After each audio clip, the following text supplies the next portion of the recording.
Hey! Tambala na!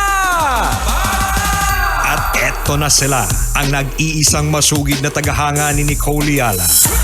Chris Chuper! Kasama ang nag-iisang diehard fan ni Chris Chuper, Nicole Yala! Dear Nicole and Chris. Dear Nicole and Chris. Dear Nicole and Chris. Dear Nicole and Chris. Magandang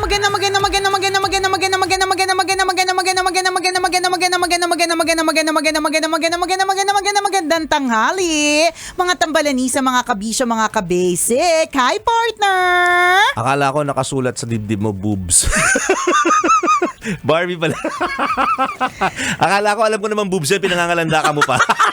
Boobs ako. Barbie. Barbie. Halatang ang mga anak mo ay lalaki. Bakit? Hindi ka familiar sa font. Ay, ganun ba? May font ba sila? Yung font ni Barbie.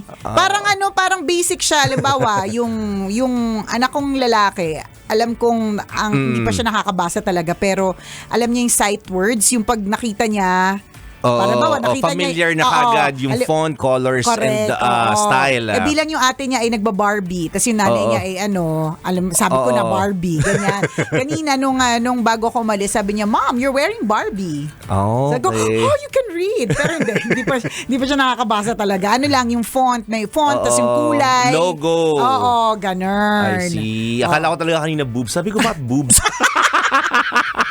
Nakasulat mo kasi sa t-shirt ko, Barbie. Ang pagkakabasa ni partner, boobs. Siguro, sa dalawang bagay lang yan. Yung pinagpagawan mo ng LASIK peke. Kaya bumabalik na yung labo ng mata mo, or namimiss mo na ang boobs. Charot! Teka, hindi ba pwedeng dyslexic lang ako. Pwede, pangatlo, dyslexic ka. Sabi ko nga sa'yo, minsan ang basa ko doon sa Active Cavite eh. Totoo ba? Oo. Sabi ko, okay, Cavite. Ay, nung nilapit ko sa mata ko, Cavite pala. Active. Ay, active pala. Oo, ganun. Marami akong pagkakataon na nababaligtad yung mga syllables ng mga letra. Okay. Okay lang naman yan, partner. Ang mahalaga, hindi mo mapagbali-baliktad yung mga karelasyon, 'di ba? Yun ang mga mahirap. Yung mga letra-letra papasa tayo diyan. Okay lang yan. Wag diba? wag lang mga tao, importanteng tao sa buhay. And speaking of importanteng tao sa buhay, ngayong araw na ito nagse-celebrate ng birthday ang aking Junakis. Uy! Alam niyo naman, 11 years ago, I actually labored on Labor Day. Literal na nag-labor ng Labor Day. Kaya happy birthday sa aking pinakamamahal na firstborn, ng aking miracle girl, miracle child, my baby bubot lumpia, Princess Nicole Yala. Happy birthday! 11 na siya. 11 years old na siya. Grabe, ang bilis lang. Parang dati, lang siya, no? Bubuwit, partner. Parang allergy sa balat. Totoo. Dati nga, di ba? Ganun lang kaliit, parang di mo inakala, no? Pero lang siya dati. Ano tawag doon? Si Millie, di ba? Ganun lang siya. Tapos nakalipas, yung pinapagawan ko nga ng cake, si Andrew, yung magaling na cake artist, si Andrew Bornay. Sabi niya, nagpagawa kasi ako ng cake na Harry Potter for Princess 11th birthday. Kasi nga, yun na yung bagong favorite niya. Okay. For this year, ganon. Tapos sabi niya, grabe no, from LOL to Harry Potter real quick. Tapos naalala ko yung ginawa niyang cake years ago na sobrang pambata pa talaga, LOL. Tapos ngayon Harry Potter na, nagbabasa na siya nabasa niya na lahat ng books noon. Na-scam nga ako nung isang beses kasi gusto niya daw magkaroon ng Harry Potter book na parang Slytherin version. So ako naman, type lang ako sa online, ganyan. Hindi ako masyado nagbasa. Nung nakita kong parang medyo kaya ko yung presyo, di in-add to cart ko na, tapos pinadeliver. Dumating, excited ako, partner. Sabi ko, I have a surprise for you, ganyan. Paglabas, partner, Chinese.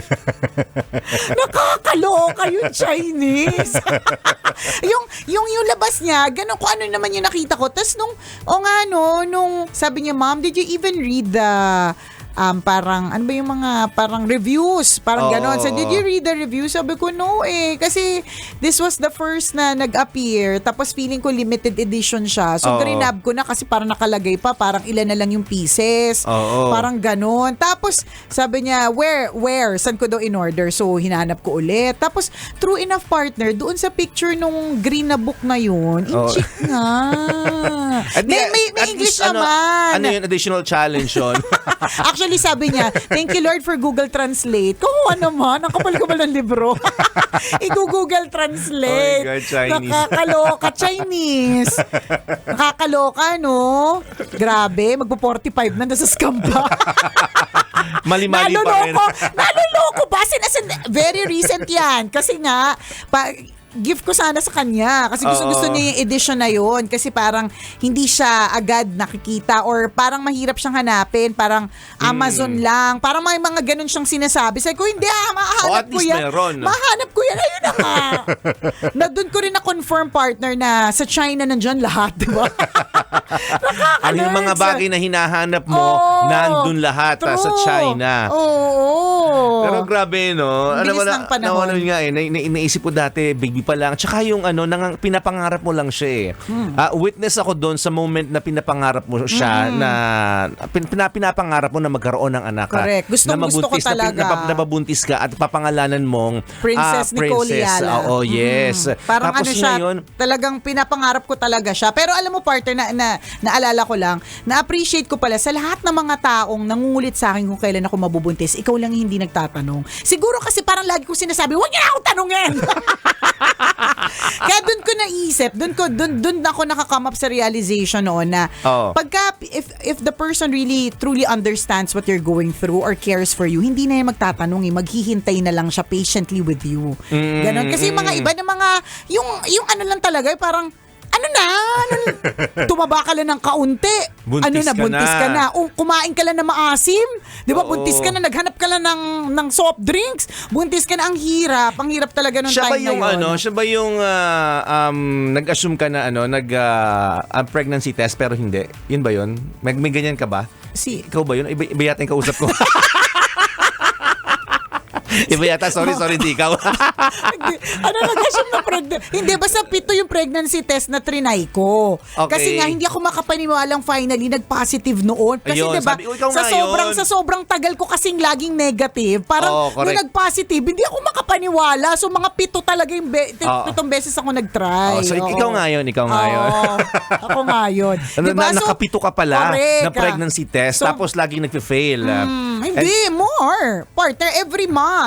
For 3 years. Lagi nag-fail. So finally, pinasa ko yung pregnancy test. Hindi ako makapaniwala.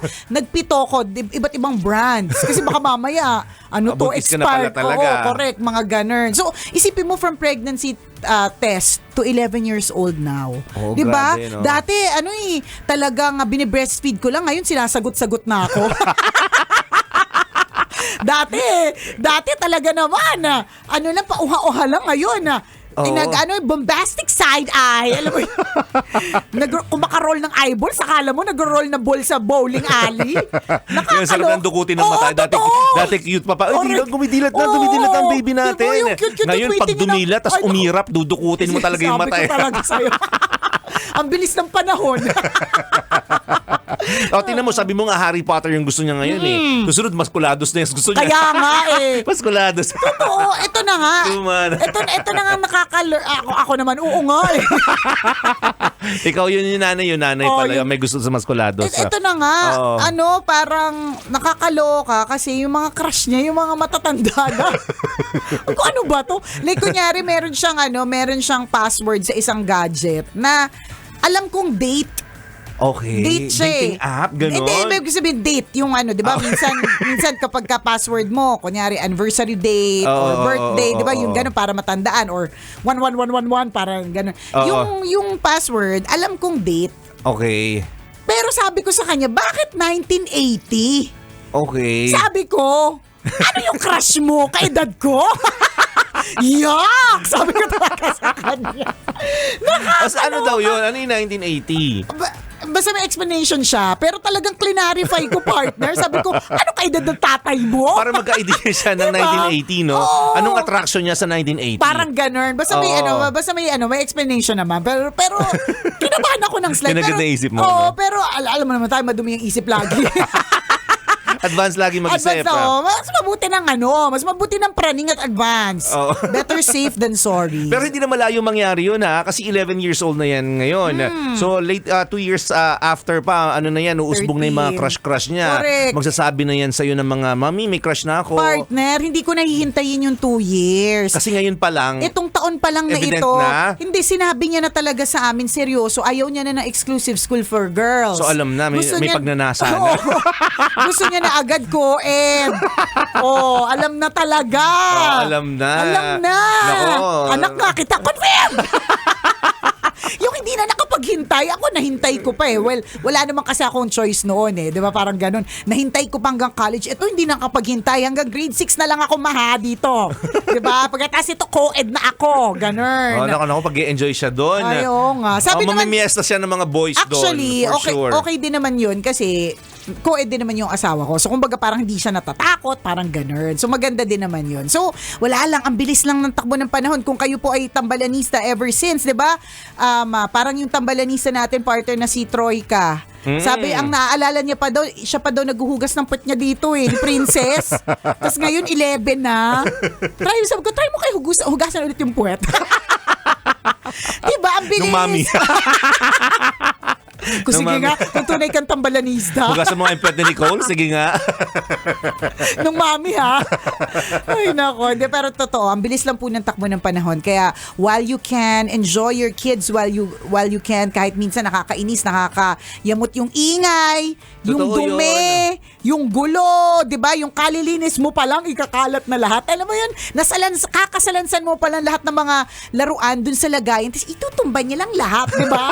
Minsan naiirita tayo, nagagalit tayo eh. Gets naman natin there are days na we feel na yung pasensya natin ay maiksi. Pero Totoo. lagi lang din natin tatandaan, ang bilis lang din ng panahon. Correct. Ako naalala ko ng mga bata, nung baby pa yung mga anak ko, excited ako na makita silang lumalakad.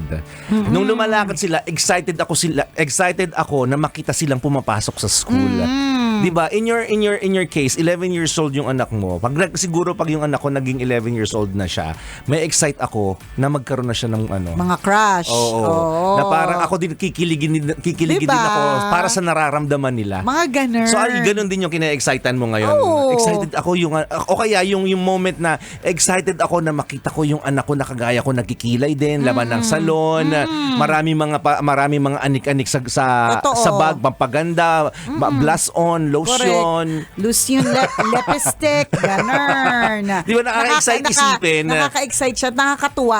Ang sarap nila, ang sarap to watch them grow eh. Yes. Kaya lang, ang bilis lang din nila talagang mag-grow. Totoo. Kaya namnamin natin yan. Yung moment na yon, take a lot of pictures mga kaibigan. Yes. Kaya ako kahit naiirita sila sa mga pictures, pa-picture ko talaga. Ay naku, Oo. at least ngayon, whenever I look back, talagang, naging ganito pala siya. At may ginawa pala kaming ganito. Buti na lang talaga, mahaderang nanay talaga ako. Super take a Ex-senadorang picture. nanay. Correct. Intromitidang nanay. Kasi ang bilis lang din eh. Totoo. Ma-appreciate mo yun ha. Oo. Ako hindi ako ma-picture na tao pero na-appreciate ko every time na babalikan ko yung mga pictures na ginawa namin together. Na maliliit pa sila. Oo, nakaka-emo nga yun eh. Na parang grabe no. Parang kailan lang to. Napaka-fresh pa nung memories Correct. ko. Sa eksenang to na naliligo kami sa swimming pool eh. Tapos ngayon ang lalaki na nila. Nakakalangoy na sila ng solo nila. Samantalang dati nakakapit sila pareho sa braso mo. Totoo Kasi takot yun. silang lumubog. Correct. Napakalinaw pa nung eksenang yun pero matagal na panahon na pala yun. Ilang years, mga Yes. 5 Correct. years na pala yung nakalipas pero parang kahapon lang. Parang ewan ko, napapansin mo ito napapansin ko kay Prince eh. Yung mga dati niyang damit, sinusuot niya pa ngayon. Dati, pajama yun eh. Ngayon, ngayon. minsan, depende sa haba, tokong o kaya shorts. Nagiging shorts na siya, above din na siya. So, kung Okay. mahaba, ibig sabihin. Cycling na siya ngayon. Correct, cycling shorts na siya ngayon. Samantalang dati, pajama yun eh. So Hindi mo, no? nagkakalaman na, humahaba, 'di ba? Totoo yung mga yun. ganun. And every time na makikita mo yung picture na yun, magkakaroon ka ng sobrang appreciation. 'Di ba? Sa ano, nakaka-emo siya, pero Yes. punong-puno ng appreciation and love Correct. yung picture na yun. Tama. So, isa yun sa mga paraan para i-treasure yung moment na kasama mo ang mga anak mo. Take a lot of pictures or videos, compile them, and then look at them 10 years later. Correct. Magugulat ka. ang laki ng difference, Na ang laki. bilis na pala ng Oo. pangyayari. Ang Correct. dami nang nangyari sa buhay. Eh yung ano nga partner kapag minsan 'di ba looking back, speaking of looking back at photos, yung ano partner, yung stint natin sa Itbulaga, yung Alda Anong Base, year yun? 2015. Oh. So ibig sabihin, 9 9 years. years na pala, fresh na fresh pa sa akin yung experience. Oo, mo, tsaka- ramdam mo pa yung Oo, kaba, no? Every correct. time na papasok ka sa Tama. stage. Ramdam mo pa yung sakit ng tiyan. Oo. Kapag sasalang na kami. Yung nasa biyahe ka pala Correct. papunta ng Broadway. Totoo. Ramdam namin yun eh. Alam mo na hanggang ngayon, yung kapag naaalala, the same na pag-ikot ng sikmura sa Oo. nervyos, we still feel it. Yung pala, di ba, next year, 10 years na. Oo nga, no? Di ba? Grabe, 2015 2015 pala yun. Oo. Oh my God, Ganun. time flies. Super bilis talaga ng takbo ng panahon. Katulad kanina, kaumpisa lang ng tambalan. Ngayon, patapos na. Diba? Ganun kabilis ang oras. Correct. Ah, Maraming salamat sa enjoy lang. pagtutok. Thank you very much po mga kabisyo. Muli ako po si Nicole Liala. At ako naman si Cambio King Cruz Chuper. Na nagpapaalala, una magdasal ka para mabuhay ka, pangalawa mag-toothbrush ka para mabuhay naman iba. Yun! Kailangan pa bang i-memorize yan? Love Radio. Basic!